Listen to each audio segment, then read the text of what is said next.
తెలంగాణ రాష్ట్రంలో క్యాబ్ డ్రైవర్లకు రక్షణ లేకుండా పోయిందని తెలంగాణ బెస్సెడ్ డ్రైవర్స్ ఫోరం అధ్యక్షులు కిరణ్ ఆవేదన వ్యక్తం చేశారు. నిన్న రాత్రి తార్నాక మెట్రో స్టేషన్ వద్ద క్యాబ్ డ్రైవర్ సంతోష్ పై పలువురు దాడి చేశారు. ఈ విషయమై ఓయూ పోలీస్ స్టేషన్ లో ఫిర్యాదు చేసిన అనంతరం ఆయన మీడియాతో మాట్లాడారు.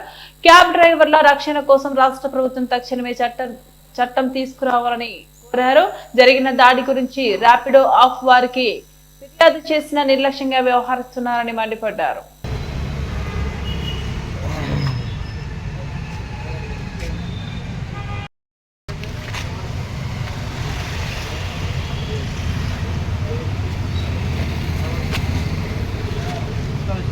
जीवन जीतेंगे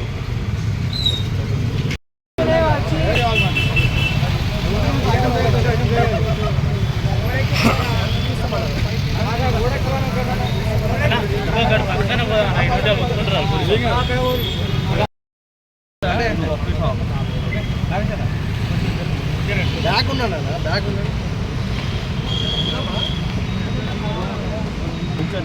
अरे చూడే హై తక్కువ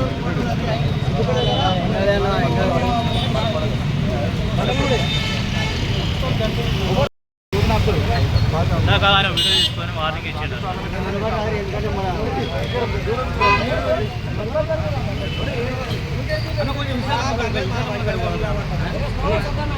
మా సిద్దిపేట దగ్గర చిన్న విలేజ్ మాది మర్పడగా. నేను వారంలో 2 రోజులు అన్న ఇక్కడ రాత్రి నేను 2:10 నిమిషాలకు ర్యాపిడో బుకింగ్ వచ్చిందన్న. అలా నాకు రాగానే చేసిన ఆ కస్టమర్కు కాల్ చేసిన, అన్న మీ డ్రాప్ లొకేషన్ ఎక్కడ అన్న అని కాల్ చేస్తే, డ్రాప్లో నీకు ఎందుకు రాబాయి నువ్వు ఇటు రా ఫస్ట్ అని వాళ్ళు అన్నారన్న. అన్న నేనంటే నువ్వేమో రారాపోరు అంటున్నావు ఏందన్నా అని అంటే, నువ్వు ఇటు రారా ఫస్ట్ అన్నాడు. అన్న మీరేటో ర్యాష్గా మాట్లాడుతున్నారు రానన్న, ఇంకో క్యాబ్ బుక్ చేసుకోరు మీరు, అది క్యాన్సిల్ చేసుకోరు అన్న అని నేను ఫోన్ పెట్టేసినంత సేపట్లో వాళ్ళు బైక్ మీద వచ్చిరన్న. వచ్చి నా కార్ అద్దాలు ఇట్లా గుద్దిరన్న. గుద్దితే నాకెవరు తెలియదు, ఇక్కడ వీళ్ళెవరని డోర్ తీసిన. డోర్ తీయంగానే వచ్చారు కదా ఇద్దరు, ఒకడు నాకు గొంతు పట్టుకున్నాడు, ఒకడు గుద్దుతా ఉన్నాడు.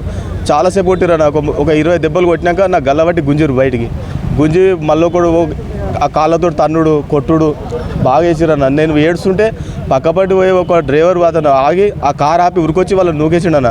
ఎందుకు కొడుతురు అన్న అంటే, ఇక మేము క్యాబ్ బుక్ చేసేవాడు రాలేదు అందుకే కొడుతున్నాము, మీకు బల్బు లేదురా అన్నట్టు మాట్లాడినాను. ఆ క్యాబ్ డ్రైవర్స్ కొట్టవేయండు, మీకు నువ్వు చక్కగా మాట్లాడు డ్రైవర్ అంటే ఇక అదనుకున్నావురా అని ఆ క్యాబ్ డ్రైవర్ సీరియస్ అయ్యింది వాళ్ళ మీకు. అయినాక ఇక నేను ఏం మాట్లాడినా, అయినాక వాళ్ళు కొట్టిరు. ఇక అప్పుడే ఇంకా వేరే డ్రైవర్లు వచ్చారు. రాగానే ఒక 4 జమ కాగానే వాళ్ళు బైక్ మీద వెళ్ళిపోయారు, డైరెక్ట్ బైక్ మీద వెళ్ళిపోయారన్న. నేను తర్వాత నాకు ఇదంతా మొత్తం పెయిన్ వస్తే ఇక్కడికి వచ్చినాక నేను ఆ కేసు పెట్టినా. కేసు పెట్టిన తర్వాత వాళ్ళు నాకు ఆ బ్లీడింగ్ వస్తుందని వాళ్ళు ఇక్కడ గాంధీ హాస్పిటల్కు అక్కడికి పోమని చెప్పారన్న. నేను అక్కడ పోతే నాకు ఇక్కడ బ్లీడింగ్ అయింది, ఇది దవడం అసలు నమ్మలేనికి వస్తలేదు, కడుపులో నొప్పి అన్న తన్నీరు, కడుపులో ఇష్టం వచ్చినట్టు తన్నీరు. రాత్రి దాకా నిద్ర లేకుండా చేసే సేవ దేనికన్నా, ఏదో మేము ₹1 వస్తుందంటే ఊరిసిపెట్టి భార్య పిల్లలు ఇసిపెట్టి అందరిని ఇసిపెట్టి ఇక్కడికి వచ్చి చేసుకుంటామన్నా. వస్తే మా మీద ఎందుకన్నా ఇంత కోపాలు వీళ్ళకు, మేము ఏం తప్పు చేసినామన్నా, మేము అంటే మీకు సేవ చేస్తాం మా తప్ప అన్న. రేపు పొద్దున నీ ఇంటనే ఏదన్నా ఎమర్జెన్సీ అవుతుంది, ఇవాళ నువ్వు క్యాబ్ చేస్తే మేము తీసుకోతామన్నా, నువ్వు తీసుకోపోవు. ఇవాళ మాకే చెప్పలేదు నువ్వు చేస్తే ఎట్లా అన్న, ఇష్టం వచ్చినట్టు కొట్టిరన్న, ఫుల్గా తాగున్నారన్న వాళ్ళు. పోలీసు వాళ్ళు ఏమంటారు అంటే, వాళ్ళకు రాత్రి వాళ్ళకు పోయి వాళ్ళకు ఆ కంప్లైంట్ ఇస్తే వాళ్ళు ఇప్పుడు మార్నింగ్ మళ్ళీ వస్తామన్న ఇక్కడికి వస్తే వాళ్ళని అయితే వాళ్ళ తీసిరు, వాళ్ళని పిలిపిస్తున్నారు కానీ ఇంతవరకు ఇంకా పిలిపేలే అన్న. ఇంకా వాళ్ళు అందరికీ కూడా వచ్చిన డ్రైవర్లందరికీ నమస్కారం. ఈరోజు ముఖ్యంగా విషయం ఏంటంటే ఇక్కడ రావడానికి గల కారణం, ఇక్కడ డ్రైవర్ మిత్రుడు మా తోటి డ్రైవరు రాత్రి 2:30కు ర్యాపిడో నడుపుతున్నటువంటి సందర్భంలో మద్యం మత్తులో కస్టమర్ క్యాబ్ బుక్ చేసుకున్నారు.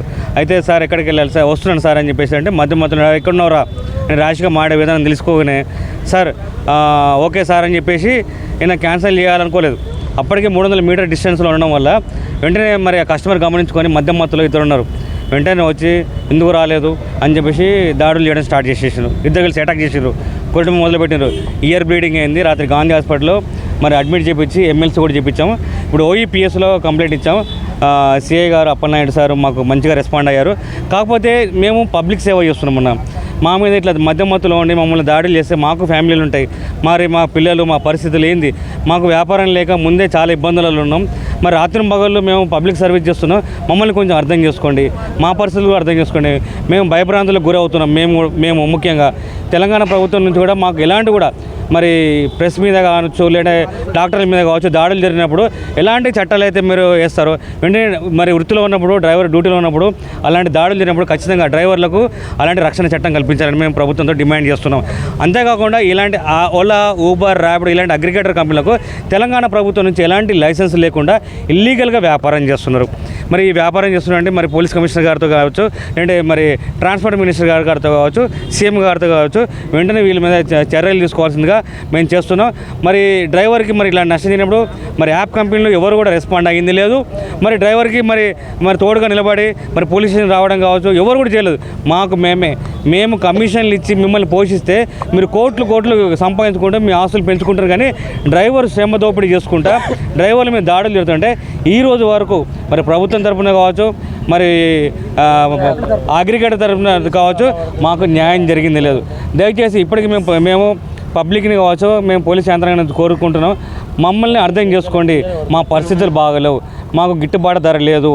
మేము అందుకోసమే ప్రభుత్వం నుంచి ఎన్నోసార్లు మొరబెట్టుకొని మరి పొన్నం ప్రభాకర్ సార్తో కావచ్చు, సీఎం రేవంత్ రెడ్డి గారు సార్తో కావచ్చు మరి రిక్వెస్ట్ చేస్తున్నాం, మాతో సంప్రదింపులు చేయండి, మా సమస్యలు పరిష్కరించండి అని. మేము రాత్రి పగలు చేయాల్సిన అవసరం ఏంది? మేము భార్య పిల్లలను వదిలేసుకుని రోడ్ల మీద పడుకుంటున్నాం. ఎందుకు ఈ దరిద్రం? ఈ తమ్ముడు వచ్చేసి సిద్దిపేటలో నివాసి, వారానికి 2 రోజులు 3 రోజులు అక్కడ వ్యాపారం లేక వలస రూపకంగా ఇక్కడికి వచ్చి వ్యాపారం చేసుకుంటూ తెలంగాణ గవర్నమెంట్కు 10 లక్షలు పెట్టి కారు కొని ట్యాక్స్ పే చేసి, జీఎస్టీ పే చేసి, రోడ్ ట్యాక్సులు పే చేసి, ఇన్సూరెన్స్ పే చేసి, మీకు మీ ఉచిత స్కీములు ఇవ్వడం కోసం, మీరు ఇచ్చినటువంటి హామీల కోసం మేము చలాన రూపంగా లక్షలు పే చేస్తున్నాం. ఉంటలు పోయడానికి కావచ్చు, భోజనం చేయడానికి కావచ్చు, ఆపడానికి పార్కింగ్ ప్లేసులు లేవు. అయినా కూడా మా కష్టాన్ని, మా శ్రమ దోపిడిని మీ ప్రభుత్వం ద్వారా కావచ్చు మీరు చేసుకుంటున్నారు. ఈరోజు ఈ డ్రైవర్కి ఏమన్నా అయితే ఏంటి పరిస్థితి? అనారోగ్యంతో నిద్ర లేక మేము నిత్యం నిద్రతోటి ప్రాణాలతోటి